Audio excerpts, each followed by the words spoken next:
kita naman boss, kagyari naman ang pabalo namon sa inyo nga good vibes. Amo sinikatahom ang isla, puti ang balas, klaro ang tubig, kag nagaagaw green kag blue ang kolor. Pero ang entrance fee, 50 pesos lang. Pwede ka makadala sa pagkaon kung gusto mo.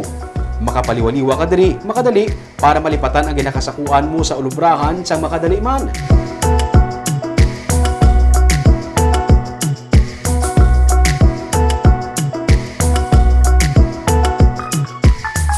Ang mga caretakers ang isla, masobra na sa 80 anyos. Kag nakahibalo ka mo bala nga sa katahom sang isla, may luyag magbakal sang isla sa kantidad nga 100 million pesos. Ibaligyaayhan nila. Inabuwas sa tripping ni Ruming at 10 a.m.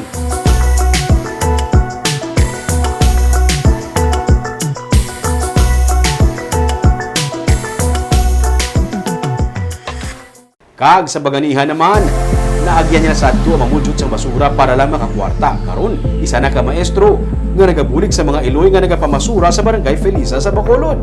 Pinagi sa Project Basura, nasugdan nila ang livelihood project agud makuha ang mga basura kag makambyo nila sa kwarta. Ang iya istorya sa baganihan sa Sunday at 10 a.m.